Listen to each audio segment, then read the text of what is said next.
पहले भी अगर आप एक इंसिडेंट देखो 2011 से पहले भी, तो एक सिंपल था, दुनिया की नज़रों में कुछ भी हो, कि एक आइडेंटिटी मेरी अलग थी कि मैं डिफेंस के लिए काम करता हूँ, ठीक है, या इंडियन आर्मी के लिए काम करता हूँ, या स्पेशल फोर्स के लिए काम करता हूँ, या एनएसजी के लिए।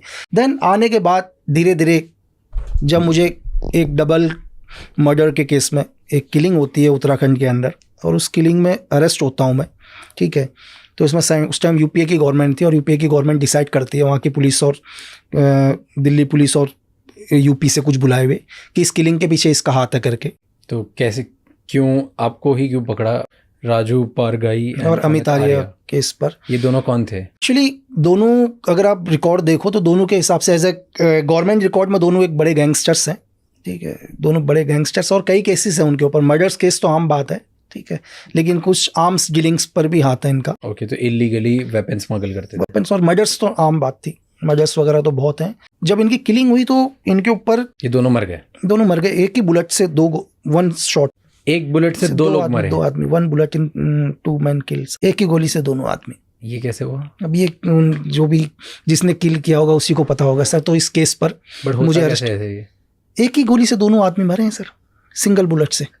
कैसे होता है, मतलब व्हाट इज पॉसिबल? अच्छा, पीएम एक ही कि जिसने भी मारा है, जिस शूटर्स ने भी मारा है इसको, जिस आदमी ने भी, उसने ऐसा एम लिया कि उसे दोबारा ना मारना पड़े 2 गोली। उसने इस टाइप का डायरेक्शन बनाया है कि वो एंगल लिया है कि एक ही साथ दोनों का हेड जाना चाहिए करके, दोनों के हेड एक साथ एक ही गोली से। और कैसे पॉसिबल है? मान लो अगर ये 2 लोग हैं तो सामने से दोनों नहीं, तो फिर वो एंगल वैसा लेगा ही नहीं ना सर, साइड से रहते। एज ए थ्योरी के हिसाब से अगर जैसे मैं करूं तो एग्जांपल के लिए आप और मैं बैठा हूं, ये मैं और आप हैं अभी सामने, एक दूसरे के सामने बैठे हुए, अगर कोई स्नैपर होगा, अगर मेरी थ्योरी के हिसाब से अगर कोई चलता है तो 100% या तो आपके बैक से मुझे मारेगा या मेरे बैक से आपको मारेगा, दाएं बाएं से नहीं मारेगा। ठीक है, क्योंकि एक गोली मारने के बाद वो रीलोड करेगा तो इतनी देर में मैं रेडी हो जाऊंगा, सेकंड्स के फर्क में। तो उसने जो भी एंगल बनाया है, या तो आपके 360 डिग्री बैक पर बनाया उसने, ठीक है, या मेरे 360 बैक पर बनाया है, तो जो भी उसने पॉइंट रखा उसने दोनों का हेड एक ही गोली से पॉइंट रखा है सर। तो उस हेड से फिर इस हेड से पार, तो ये एक की अगर आप तो पावरफुल स्नाइपर नहीं, गोली बहुत पावरफुल है सर। गोली के अंदर क्या होता है, आपको डिपेंड करता है गोली का रेंज क्या है। हर गोली का अपना रेंज होता है दुनिया के, ठीक है।